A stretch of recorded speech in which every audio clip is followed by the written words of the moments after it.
Hello everyone, this is Ajit. Welcome back to Saf Learner. तो श्रेणी दशम पिले समस्ते किपरि अछ आशा कर समस्त बहुत भलरे थिबो।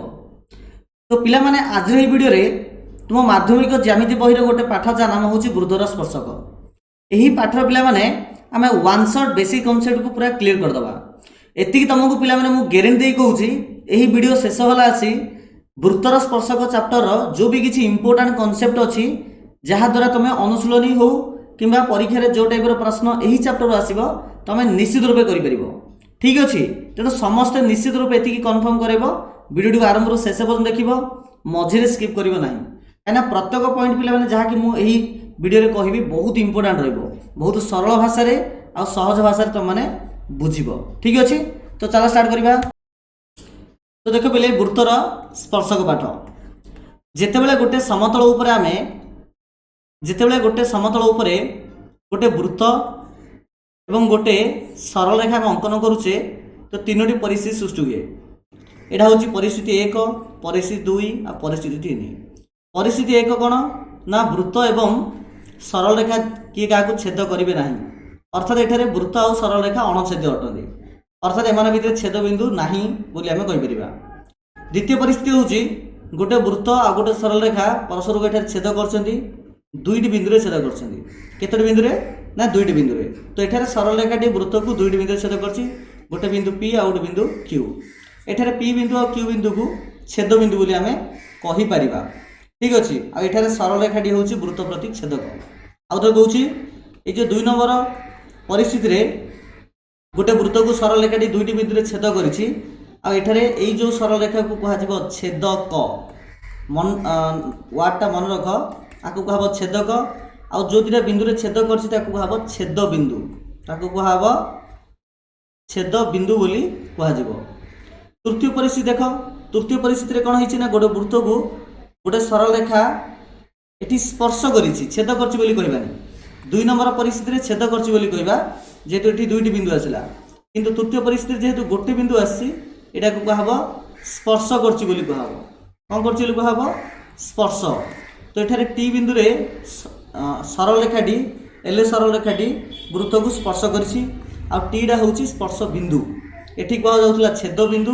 दुई नंबर परिस्थिति तीन नंबर परिस्थिति कह छेद स्पर्श बिंदु बोली कह आई सरल रेखा को कह स्पर्शक।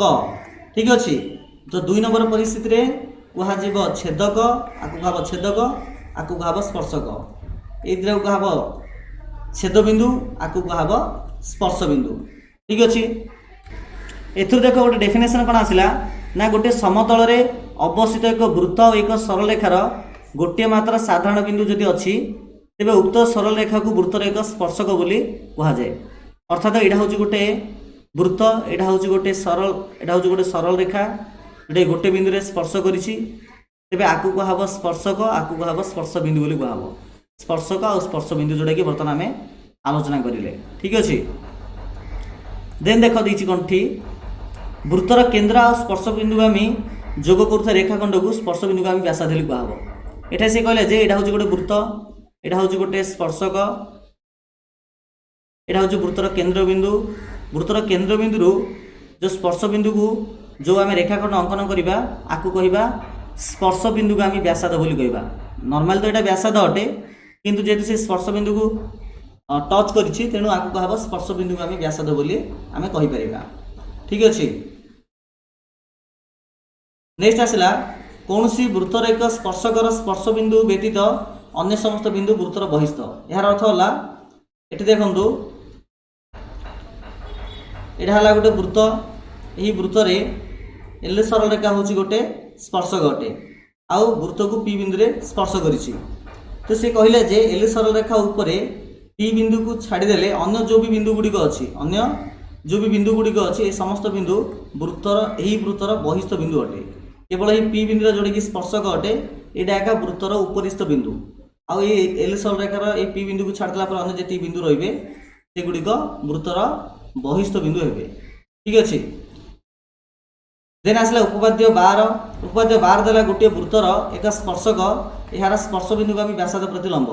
तो सी कहले गोटे वृत्तर एक स्पर्शक जमी एल सरल रेखा हूँ वृत्त प्रति स्पर्शक यार स्पर्श बिंदुगामी व्यासार्ध ओपी हूँ स्पर्श बिंदुगामी व्यासार्ध प्रति यहाँ हूँ 90 डिग्री यहाँ प्रमाण कर बोली तो प्रमाण करू तो आम ये डिटेल्स एक्सप्लेनेसन करवानी आप अलग गोटे डेडिकेटेड वीडियो आस जो पदे बार को आम प्रमाण करवा खाली ये मन रखा दरकार जे गोटे वृत्त अच्छी से वृत्तर गोटे स्पर्शक अच्छी आईटा हूँ स्पर्श बिंदुगामी व्यासार्ध तो स्पर्श बिंदुगामी व्यासार्ध स्पर्शक प्रति लंब अटे अर्थात ये 90 डिग्री आसब ठीक अच्छे जदि मुझे गोटे अंकन करी स्पर्शक ये व्यासार्ध ड्र कली तो यहाँ मत आसब से 90 डिग्री ठीक अच्छे चलतु नेक्स्ट आम देखा प्रमेय 3.1 जोटा कि उपपद्य 12 विपरीत कथन अटे उपपद्य 12 विपरीत कथन कौन आसब ना गोटे वृत्त दि जाइए से वृत्तर गोटे बिंदु ना से बिंदु इन गोटे गार टाणा तापर ये गोटे व्यासार्ध टाणा जदि यहाँ 90 डिग्री आसला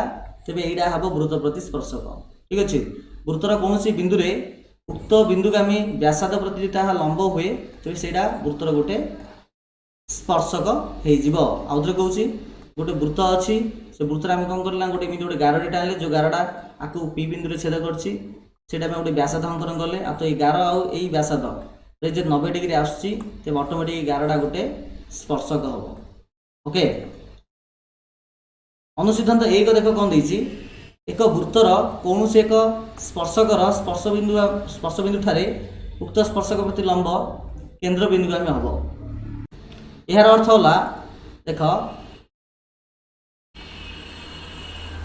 गोटे मु वृत्त अंकन कली ये गोटे पॉइंट नेली जाना देली पी ये गोटे स्पर्शक गोटे अंकन कली ठीक अच्छे ये जो बिंदुटा जो आसला ये जाना मु पी नहीं ये कौन करी आ प्रति गोटे लंब टाणी तो से लंबटा कौन हम जो लंब मुझे टाणी तेज वृत्तर केन्द्र बिंदु देकी जीव तो वृत्तर कौन एक स्पर्शकर स्पर्श बिंदु ठार उक्त स्पर्श प्रति लंबटा केन्द्र बिंदुगामी हम तो यहाँ केन्द्र बिंदु देकी 11टा जीव अनुच्छेद 2 कहूँ वृत्तर जेकोसी बिंदु ठारे गोटे आ केवल गोटे स्पर्शक ही अंकन संभव अर्थात गोटे वृत्त नेली ये गोटे पॉइंट नेली तो ये पॉइंट रे केवल गोटे का स्पर्शक अंकन संभव तार अधिका मुझे स्पर्शक अंकन करें ना जदि आउ गोटे पॉइंट नेबी तेज से आउट हो पार आउट नेबी आउट हो पार किंतु प्रत्येक पॉइंट रे केवल गोटे का स्पर्शक अंकन संभव ठीक अच्छे ओके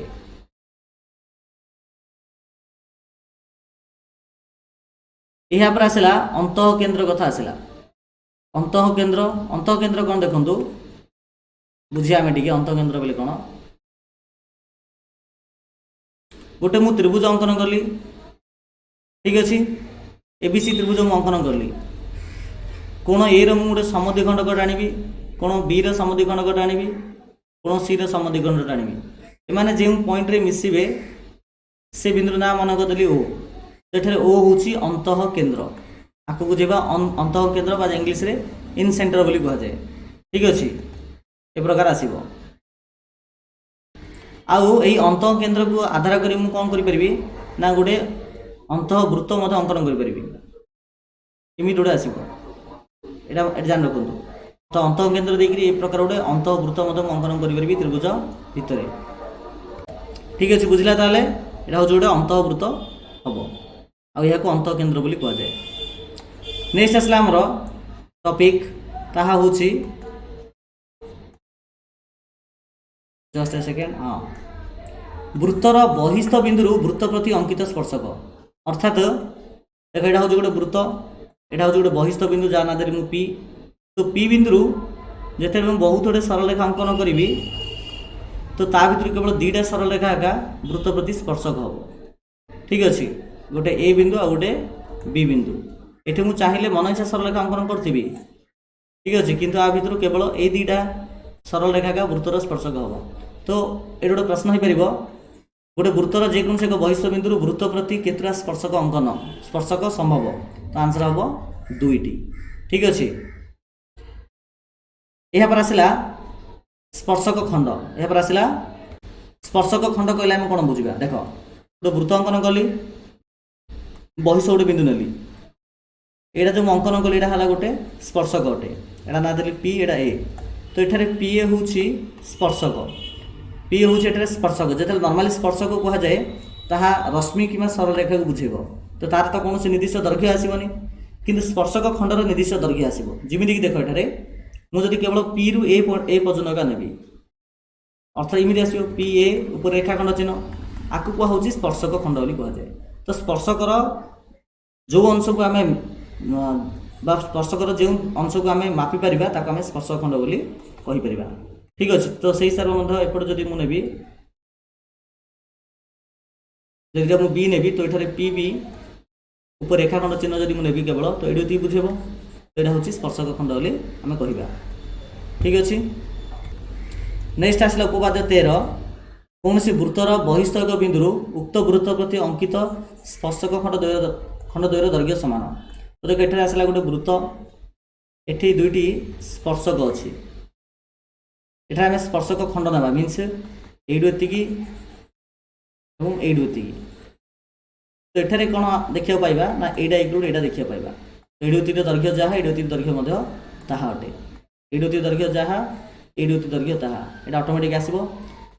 ओके। उपपाद्य 13 अनुसिद्धांत 1 देख कौन कहूँ ना कौन वृत्तर एक बहिस्थ बिंदु पी ठारू वृत्त प्रति अंकित स्पर्शक खंड पी क्यू आ पी आर हेले ओ वृत्तर केन्द्र हेले PO angle Q P R angle Q R को समधिकरण करे।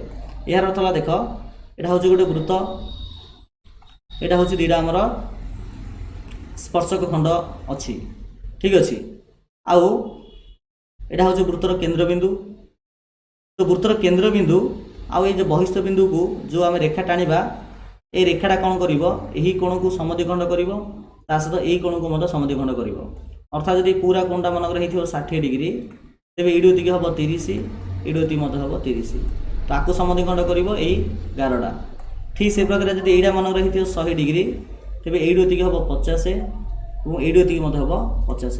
तो ये प्रकार से समधिखंड करने कथा कहुई अनुसिद्धांत 1 रे।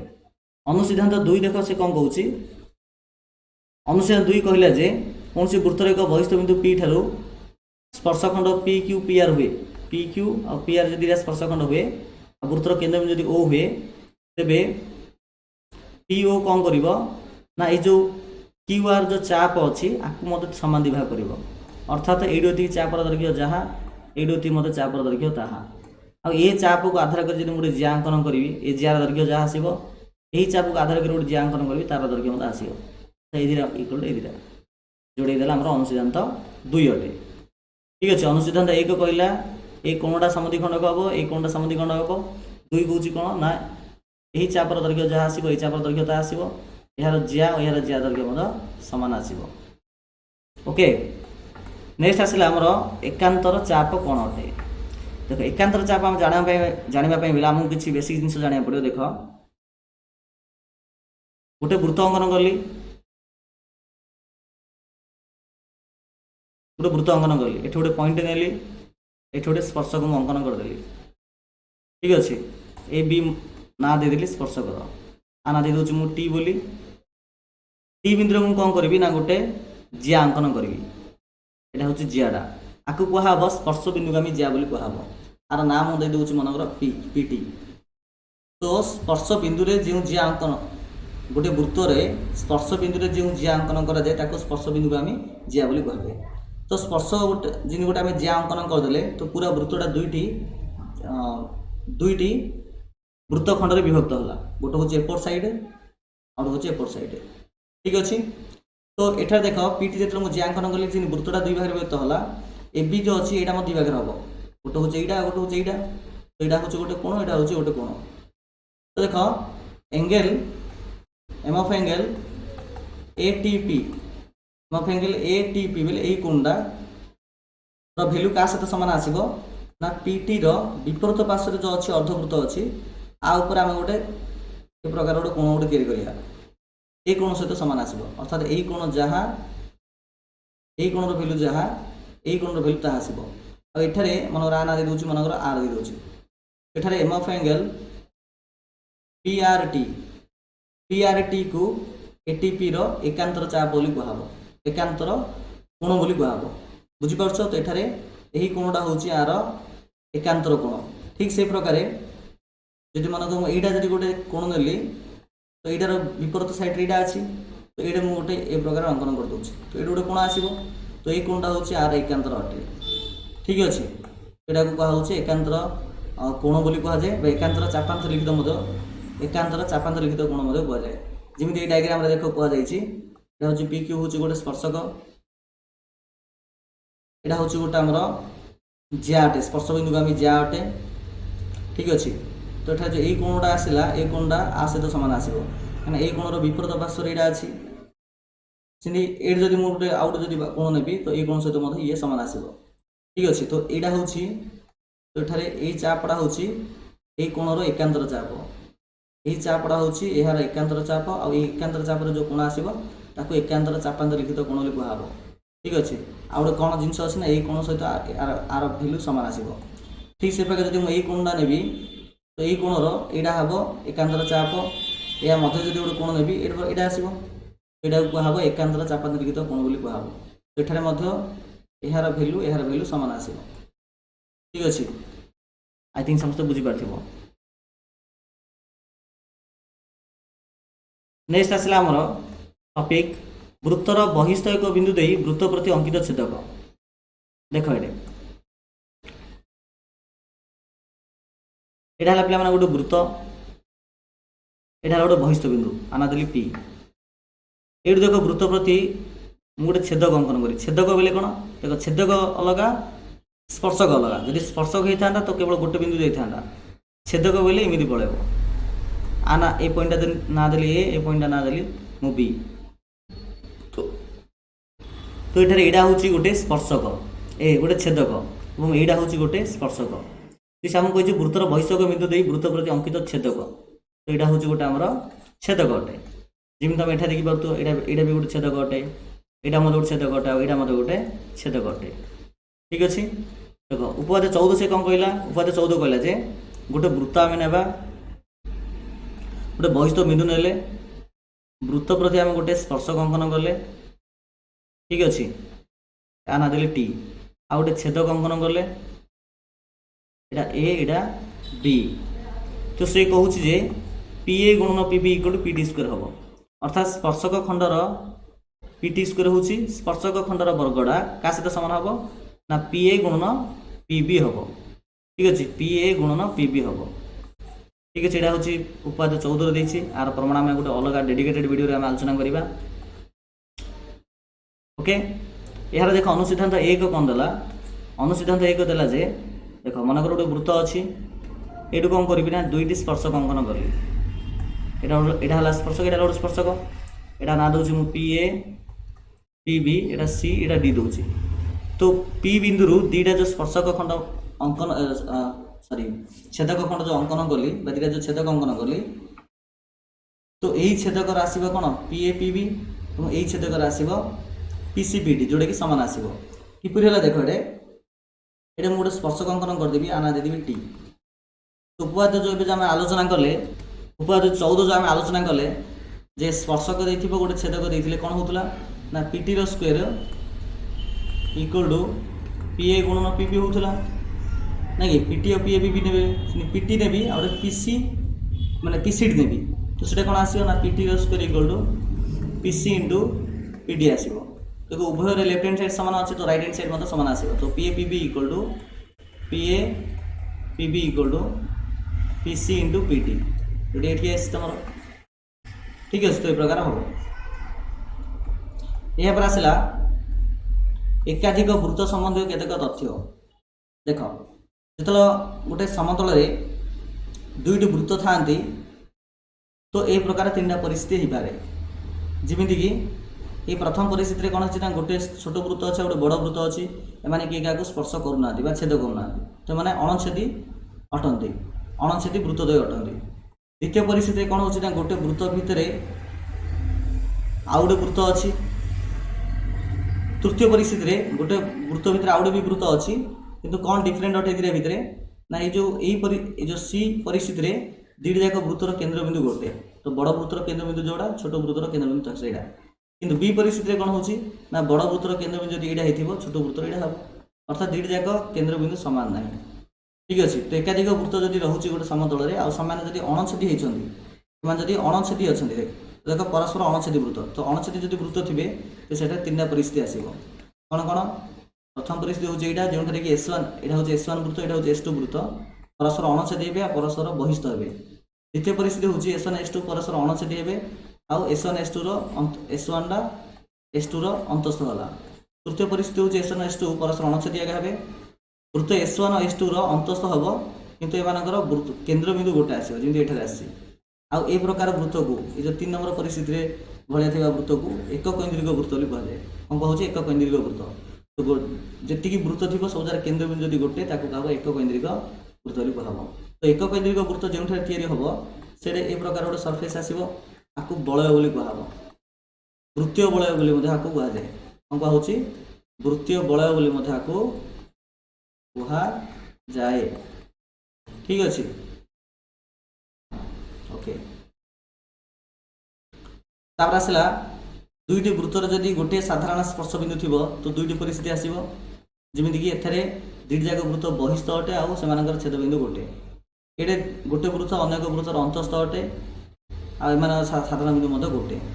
ठीक अछि गोटे साधारण बिंदु थिबो जे दुईटी वृत्तर तो ए प्रकार दुईटा परिस्थिति आसीबो। एठारे एटा को कहबो बहिस्पर्शी वृत्त बोली कहबो जेतु बाहर स्पर्श करछन्ती एटा कहबो अंतःस्पर्शी वृत्त बोली कहबो जेतु भितरे स्पर्श करछन्ती। जो भितरे स्पर्श करछन्ती देख एटे कोन होची ना प्रथम वृत्तर छोट वृत्तर केंद्र बिंदु आ द्वितीय वृत्तर जो केंद्र बिंदु दुईटी जाक ए छोटे वृत्त भितरे एका आसी। ठीक अछि ए जिनसटी मन रखियाको। तापर आसला जेतेले दुईटा वृत्त परस्पर को दुईटी बिंदु छेद करिवे तो से समय दुईटा परिस्थिति आसीबो। प्रथम परिस्थिति होची गोटे बड़ वृत्त और जो छोट वृत्त थिबो ए दुई जन जार केंद्र बिंदु एही भितरे आसीबो। द्वितीय परिस्थिति होची एटा हला गोटे बड़ वृत्त एटा हला छोट वृत्त। प्रथम वृत्तर केंद्र बिंदु होची एटा द्वितीय वृत्तर केंद्र बिंदु होची एटा। एठारे कोन हला ना केंद्र बिंदु दुईटा एहार भितरे रहिला नाही एठी भितरे रहूची एठी भितरे रहू नाही। ठीक अछि एति जिंस आमे मार्क आउट करले। ठीक अछि तापर देखो तो यही परिस्थिति हो कि यही परिस्थिति हो एटा देख जो दुईटा वृत्त दुईटा बिंदु जो छेद कले यही दुईटा छेद बिंदु जदि आमे एमति जोड़िबा एठारे मते दुईटा छेद बिंदु जदि आमे जोड़िबा जो गोटे गार आसीबो त से गार को कहबो राडिकाल अक्ष बोली कहबो। जेमिति एठा देख दिया जायछि एठा देखो एठा हला गोटे वृत्त एठा हला गोटे वृत्त एठा होछि छेदक ताकू राडिकाल अक्ष बोली कुहा जाय। ठीक अछि एठी गोटे इनफॉरमेशन देला राडिकाल अक्ष उपरिस्थ जे कोनसी बिंदुरु वृत्तद्वय प्रति अंकित स्पर्शखंड द्वयर दैर्घ्य समान। तो से कहूचे जो राडिकाल अक्ष आम ड्र करदे गला एठी गोटे पॉइंट नेबी ए पॉइंट रे वृत्त प्रति गोटे स्पर्शक अंकन करबी आ प्रति गोटे स्पर्श अंकन करबी। एठारे एठा हला स्पर्शखंड एठा हला स्पर्शखंड ए दुई जार दैर्घ्य समान आसीबो। एठी गोटे पॉइंट नेबी एठी वृत्त प्रति गोटे स्पर्श अंकन करबी एठी मते गोटे स्पर्श अंकन करबी। तो एठा हला गोटे स्पर्शखंड एठा हला मते स्पर्शखंड ए दुई जार दैर्घ्य मते समान आ गोटे लंबे देबी एठी गोटे पॉइंट नेबी एठू आ प्रति गोटे स्पर्शक अंकन कली आ प्रति गोटे स्पर्श अंकन कली एटा हला गोटे स्पर्शखंड एटा हला गोटे स्पर्शखंड ए दुईटा दैर्घ्य मते समान आसीबो। ठीक अछि आ एठा देख जो पी क्यू आसीबो पी क्यू होची साधारण जिया अर्थात पी क्यूडा एही प्रथम वृत्त रे भी अछि एवं पी क्यूडा एही वृत्त रे मध्ये अछि। तो एटा साधारण जिया बोली मु आकु कहिबी। ठीक अछि यहाँ पर आसला साधारण स्पर्शक। साधारण स्पर्शक नहीं कौन इनफॉरमेशन अच्छी दुईटी वृत्तर जदि साधारण गोटे कॉमन स्पर्शक रोचे आम साधारण स्पर्शक बोली कहि परिबा। जेमि ए वृत्त अच्छी यही वृत्त अच्छी ठीक अच्छे ये मनकर गोटे स्पर्शक अंकन करेंगे ये स्पर्शकटा प्रथम वृत्तर भी अटे यही वृत्तर भी अटे तो आपको साधारण स्पर्शक बोली कह। तो से सिचुएशन देख कौन हो परस्पर अणछेदी वृत्तर साधारण स्पर्शक कौन आस परस्पर अणछेदीर अर्थ होची ए प्रकार थी माने कि क्या छेद कर ठीक अच्छे जमी प्रथम सिनारी देख यहाँ है गोटे वृत्त यहाँ है गोटे वृत्त यहाँ है गोटे स्पर्शक यहाँ है गोटे स्पर्शक तो ये कौन है ना दुईटा वृत्तर जो मैंने अणछेदी अटंती से ए प्रकार दुईटी स्पर्शक आसला सेमती ये दुईटा आसुच्छी गोटे इमिति आस इमिति आस नहीं कि तो गोटे इमिति आसला गोटे इमिति आसला एठारे स्पर्शक दुईटा परस्पर छेद कर छेद करना देखिपार ना। तो एठारे जो प्रथम परिस्थिति आसला आपको कहब सरल साधारण स्पर्शक बोली कहब ए दुईटा हूँ सरल साधारण स्पर्शक आ दुईटा कहब तिर्यक साधारण स्पर्शक तो साधारण स्पर्शक हूँ मुख्यतः दुई प्रकार। तो आमर साधारण स्पर्शक हूँ दुई प्रकार, गोटे हूँ सरल आउ गोटे हूँ तिर्यक। तो सरल साधारण स्पर्शक, तिर्यक साधारण स्पर्शक। तो जितेबाला वृत्त दुईटा अणछेदी हे से समय ए दुईटा हम सरल, ए दुईटा हम तिर्यक। तो ये समय दुईटी सरल साधारण स्पर्शक आउ दुईटी तिर्यक साधारण स्पर्शक रही था। ठीक अच्छे। द्वितीय परिस्थिति आसला जितेबाला दुईटा वृत्त बहिस्थ होते लगे, ये कौन ना दुईटा वृत्त जो बहिस्थ होते से समय कौन होता ना दुईटी सरल साधारण स्पर्शक और दुईटा तिर्यक साधारण स्पर्शक आसूला। जिते गोटे वृत्त भितर गोटे वृत्त रही एमती वाला हो कि एक केन्द्रिक वाला हो, तो दुईटा परिस्थिति कौन हो कौन साधारण स्पर्शक आसो ना साधारण ना तिर्यक कौन आसो ना। ठीक अच्छे। ये प्रकार सिचुएसन रे सरल साधारण स्पर्शक किंबा तिर्यक साधारण स्पर्शक रहा। बी नंबर परिस्थिति आसला जितेबाला स्पर्शक दुईटार छेदबिंदु गोटे थी, अंतस्थ बहिस्पर्शी हूँ कि अंतस्पर्शी हूँ। ए दुईटा परिस्थिति हूँ बहिस्पर्शी, यहाँ हूँ अंतस्पर्शी। ठीक अच्छे। तो बहिस्पर्शी देख ए प्रकार दुईटा आसला साधारण स्पर्शक, आपको कहूँ सरल साधारण स्पर्शक कहूँ, आपको हूँ सरल साधारण स्पर्शक। एठारे एटा आसला एटा हूँ तिर्यक साधारण स्पर्शक कह। ठीक अच्छे। बुझिपार यहाँ हूँ सरल साधारण स्पर्शक जोड़ा कि अच्छे दुईटा आईटा आसो एमती गोटे तिर्यक साधारण स्पर्शक। दुईटा सरल साधारण स्पर्शक गोटे तिर्यक साधारण स्पर्शक आसला जिते वृत्त दुईटा बहिस्पर्श होती, जिते अंतःस्पर्शित होती से समय ये प्रकार आस गोटे सरल रेखा। अच्छा आपको कौन कहब कहल एठारे देख ये परिस्थिति आपको कौन कहूला तिर्यक साधारण स्पर्शक कहूला ना, कि आपको तिर्यक कहबनी, आपको कहब सरल का कहब। एठारे ए दुईटा हूँ सरल। ठीक अच्छे। एवं एटा हूँ तिर्यक, एठारे एटा हूँ सरल। एटा हूँ सरल हूँ दुईटा, तिर्यक हूँ गोटे, सरल हूँ गोटे। तो अंतःस्पर्शी वृत्तद्वयर सरल साधारण स्पर्शक गोटे, बहिस्पर्शी वृत्तद्वयर सरल साधारण स्पर्शक दुईटा और तिर्यक हूँ गोटे। तो मोट स्पर्शक क्षेत्र आस तीनटा कहब। तो बहिस्पर्शी साधारण स्पर्शक बहिस्पर्शी वृत्तद्वयर टोटाल साधारण स्पर्शक आस तीनोटी, दुईटी आस सरल, गोटे आस तिर्यक। अंतःस्पर्शी वृत्तद्वयर टोटाल साधारण स्पर्शक आस गोटे जोटा कि सरल अटे। आ यार तिर्यक साधारण स्पर्शक ना बोली कहब। अंतःस्पर्शी वृत्त दुईटार तिर्यक साधारण स्पर्शक ना बोली कह। ठीक अच्छे। देख तृतीय परिस्थिति आसला जिते वृत्त दुईटा परस्पर छेद करुवे, स्पर्श ना छेद, छेद बोले दुईटा बिंदु आसो। ए समय देख यहाँ गोटे आसो आईटा गोटे आसो, तो दुईटा कौन है सरल साधारण स्पर्शक है। ठीक अच्छे। दुईटा सरल साधारण स्पर्शक आसला। ओके ओके सरला। तापर आसला पे मैंने उपवाद्य 15 आसला। उपवाद्य 15 से कौन कही ना दुईटी स्पर्शक वृत्त से बहिस्पर्शी हूँ कि अंतस्पर्शी हूँ, दुईटी स्पर्शक वृत्तर केन्द्रद्वय आ स्पर्श बिंदु एक सरल रेखा रही। तो ये देख यहाँ है गोटे वृत्त, यहाँ है गोटे वृत्त, एम स्पर्श बिंदु है यहाँ, प्रथम वृत्तर केन्द्र बिंदु यहाँ, द्वितीय वृत्तर केन्द्र बिंदु यहाँ, ये तीन चार बिंदु गोटे सरल रेखा रही से बहिस्थ हूँ कि अंतस्थ हूँ। जो अंतस्थ हे तो यहाँ हूँ बड़ वृत्तर केन्द्र बिंदु, यहाँ हूँ छोट वृत्तर केन्द्र बिंदु, यहाँ हूँ स्पर्श बिंदु। ये तीन मत गोटे सरल रेखा रही, तीन मत गोटे सरल रेखार रे। जदि बहिस्पर्शी हे से समय यही दुईटा वृत्तर केन्द्र बिंदुर दूरता कौन आसो ना यार व्यासत प्लस यार व्यासत, यार व्यासत R1 यार व्यासत R2 हम। तो बहिस्पर्शी केन्द्र बिंदु द्वयर दूरता हम R1 प्लस R2। जब अंतःस्पर्शी होते तो दुईटा जो केन्द्र बिंदु थी तार दूरता किपरि आसो ना गोटे आसो जो बड़ वृत्तर व्यासार्ध जोटा R1 नौ, आउट आस छोट वृत्तर व्यासार्ध जो यहाँ R2 नौ, गोटे माइनस कले आस। तो बहिस्पर्शी वृत्त हो बोले केन्द्र दुईटा बिंदुर दूरता हूँ दुईटा वृत्तर व्यासार्धर समष्टि। यदि अंतःवृत्त होते तो से केन्द्र बिंदु द्वयर दूरता आसो R1 माइनस R2। तो बड़ वृत्तर व्यासार्ध माने छोट वृत्तर व्यासार्धर वियोगफल आसो। ठीक अच्छे। अनुसिद्धांत 1 आसला दुईटी बहिस्पर्शी वृत्तर केन्द्र द्वयर मध्य दूरता हूँ व्यासार्धर समष्टि, आउ अंतःस्पर्शी वृत्त होते बोले से अंतर आसो केन्द्र बिंदु मध्य दूरता। ठीक अच्छे तापर आसला स्पर्शक संबंध केतेक उदाहरण। चलो उदाहरण आम देखा टे देख उदाहरण एक देती कौन एठा देख एटा है गोटे वृत्त एटा है गोटे बहिस्थ बिंदु तो दुईटा स्पर्शक आम टाणीचे सी कहले जे एठारे एंगल एपीबी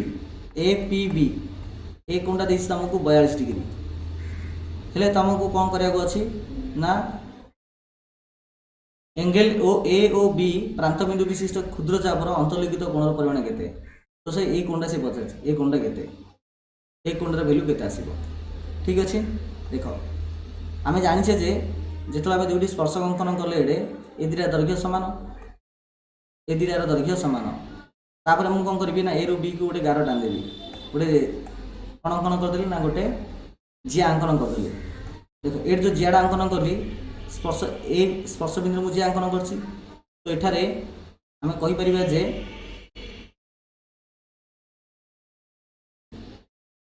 ये पे किसी कहना यहाँ देख ए एक्स देख यहाँ हूँ गोटे स्पर्शक एठार ए एक्स हूँ गोटे स्पर्श बिंदु आम जिया अटे तो एठार पे देख यही कोणटा आ सहित सामान आसो ना नाई आसब क्या आधार करी जो एकांतर अंतर्लिखित जो कोण आम आलोचना करते एकांतर चाप एकांतर अंतर्लिखित कोण से फर्मुला अनुजाई ए कोण सहित ए कोण आसी सामान आसो तो मन पकई दूसरी यहाँ गोटे वृत्त यहाँ गोटे स्पर्शक यहाँ हूँ गोटे स्पर्श बिंदु आम जिया अटे तो यही कोणटा यही विपरीत चापर जेकोसी कोण सहित सामान आसो तो से फंडा अनुजाई एठार देख यहाँ हूँ गोटे जियाटा यही कोणटा यही चापर जेकोसी गोटे अंतस्थ कोण सहित सामान आसब ना कि एतिकीर देख ये गोटे कोण जाऊँगी या ना यही कोण सहित सामान आसब तो से दृष्टि आम कहीपर जे ये कोण इक्वल टू ये कोण से हिसाब से देख यहाँ हूँ गोटे आमर स्पर्शक अटे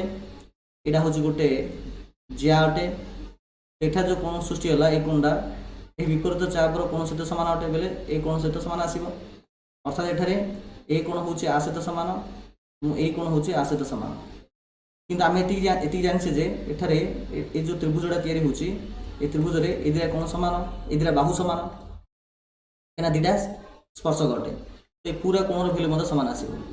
ठीक अच्छे तो ये कोण जहाँ आसब ये कोण भी ताहा आसब तो देख एठारे ए कोणटा केते हबो मन देख ए कोणटा को मुनेली ए तो ये कोणटा मत आसब ए आसब ए कोणटा जदि मुनेली बी एटा मत आसब बी आसब तो से हिसाब ए पूरा कोणटा केते हबो ए प्लस बी ए पूरा कोणटा केते हबो ए प्लस बी ए दुटा को मिसई दियो ए कोणटा केते कहिछि ना 42 डिग्री कहिछि तो प्लस 42 कर दियो इक्वल टू 180 तो ए बी पी हूँ गोटे त्रिभुज तीन कोण मिसले 180 तो ए प्लस बी अच्छी तो 2 होल इंटू ए प्लस बी 42टा से नहीं जाओ 180 रू 42 फेट दियो 8 3 138 आसला तो ये 2 ए प्लस बी 138 आसला खाली ए प्लस बी के आसो ना 138 बै 2 2 12 2 9 18 तो आसला 69 आसला तो ये मुझे कहीपर जे ए प्लस बी यहाँ हूँ 69 यहाँ मत हूँ 69 कहीपर ठीक अच्छे यहाँ 69 यहाँ भी